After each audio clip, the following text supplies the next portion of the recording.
முதலாவது, ஏறக்குறைய 2000 வருஷமாக, இன்னும் சொல்ல போனா 1700 வருஷமாக இருக்கிற ஒரு பெரிய பிரச்சனைய, அப்படியே பூதாகரமான ஒரு காரியத்தை சும்மா அசால்ட்டா வேட்டிக்கனுடைய தலைவர் போப் அவர்கள் மாற்றி அமைச்சிருக்கிறார். இது இன்னைக்கு உலகத்தையே ரொம்ப பரபரப்பா மாத்தி இருக்கு. என்ன சொல்லியிருக்கிறாரு அப்படின்னு சொல்லி கேட்டீங்கன்னு சொன்னா, ரொம்ப நாட்களாக அன்னை மரியாளுக்கு பல காரியங்கள் பயன்படுத்தப்படும். தலைப்பு காரியங்கள், அதாவது வானராக்கினி, இந்த மாதிரி நிறைய விஷயங்கள் சொல்லிக்கிட்டே வருவாங்க. குயின் ஆஃப் ஹெவன் இப்படி நிறைய சொல்லுவாங்க. நிறைய அவருக்கு பட்ட பேர்கள்லாம் கொடுத்துக்கிட்டே வருவாங்க. அதுல குறிப்பாக ஒரு பட்டப்பேர் என்னன்னு கேட்டீங்கன்னு சொன்னா, ப்ரோ ரிடெம்ப்ஷன் அப்படின்னு சொல்லுவாங்க. அதாவது இணை மீட்பர். அதாவது அவரு மீட்பதற்கு இயேசு மரியாளும் மனித குலத்துக்கே மீட்பர்கிறவள் அப்படின்ற மாதிரி ஒரு டேர்ம் யூஸ் பண்ணுவாங்க. அது கோ ரிடெம்ப்ட்ரிக்ஸ் அப்படின்னு சொல்லுவாங்க. அந்த டேர்ம் இது வரைக்கும் மரியாள்கிட்ட பரலோகத்துக்கு கூட்டு போறதுக்கு அவங்க ஒரு காரணமா இருக்கிறாங்க, அவங்ககிட்ட நம்ம விண்ணப்பங்களை ஏறெடுக்கலாம் இப்படிங்கிற காரியத்தை சொல்லிக்கிட்டே வந்துச்சு. இப்போ வந்திருக்கிறவரு அவர் என்ன சொல்லியிருக்கிறார் அப்படின்னு கேட்டீங்கன்னு சொன்னா, இந்த வார்த்தையை நம்ம பயன்படுத்தக்கூடாது, இந்த பர்டிகுலர் ஒரு வார்த்தையை மட்டும் நம்ம பயன்படுத்தக்கூடாது அப்படின்றதுக்கு காரணமும் சொல்லியிருக்கிறார். என்னன்னா, கொலோசியர் நிருபத்திலையும் எபேசியர் நிருபத்திலையும் மிக தெளிவாக பவுல் நமக்கு எழுதுறாரு, அவர் மூலமாக அவர் ஒருவரே எல்லாவற்றுக்கும் காரணமாக இருக்கிறார் அப்படின்னு.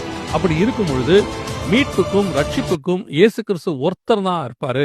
அந்த வசனத்துக்கு இது ஆப்போசிட்டா போகுது. எனவே நாம் இந்த டேர்மை அன்னை மரியாளுக்கு நம்ம யூஸ் பண்ணக்கூடாது அப்படின்னு சொல்லி அவர் இந்த வார்த்தையை சொல்லியிருக்கிறார்.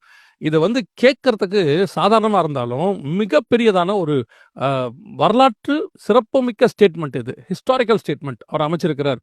ஸோ உலகத்தில் உள்ள அத்தனை மனுஷ மீட்புக்கும் ஆண்டவராக இயேசு கிறிஸ்து ஒருத்தர் தான் மீட்பர். அவர் ஒருவரே வானத்தின் கீழெங்கும் பூமியின் மேலெங்கும் இயேசுவின் நாமம் அல்லாமல் வேறு நாமம் இல்லைங்கிறத மிக தெளிவாக உறுதியாக வத்திக்கன் தலைவர் சொல்லி வச்சிருக்கிறார்.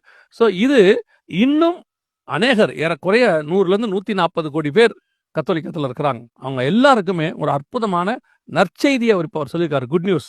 ஸோ இயேசு கிறிஸ்துவின் வழியாக மட்டுமே மீட்பு இருக்கிறது, வேற யாரும் பரலோகத்திற்கு மீட்பு இல்லை என்பதை வட்டிக்கன் தெளிவாக சொல்லியிருக்கு. எனக்கு பெரிய ஆச்சரியம் என்னன்னா, இந்த ஸ்டேட்மெண்ட் வந்த உடனே எனக்கு நிறைய பேர் எடுத்து அனுப்புனாங்க, இந்த மாதிரிலாம் போப் சொல்லியிருக்கிறார் அப்படின்னு. எனக்கு சந்தேகம், சொல்லுவாங்களா? ஏன்னா இத்தனை தலைமுறை, ஆனால் 2002 இந்த மாதிரி காரியங்கள்லாம் பேசப்பட்டது, ஆனால் அது அப்படியே மறைக்கப்பட்டது. அவர் சொல்லியிருப்பாரான்னு ஒரு சந்தேகம் இருந்து போய் வேட்டிக்கன் நியூஸையே போய் பார்த்தோம். வேட்டிக்கன் நியூஸ்லையும் மிக தெளிவாக போடப்பட்டிருக்கிறது. மீண்டும் ஒரு முறை உறுதிப்படுத்தப்படுகிறது, ஆண்டவராக இயேசு கிறிஸ்துவை அல்லாமல் பரலோகத்துக்கு போறதுக்கு வழி இல்லை, அவரே வழியும் சத்தியமும் ஜீவனமாய் இருக்கிறார். இன்னும் ஒரு முக்கியமான விஷயத்த, வேட்டிக்கன் விஷயத்தை தான் அடுத்ததாக பார்க்க போகிறோம்.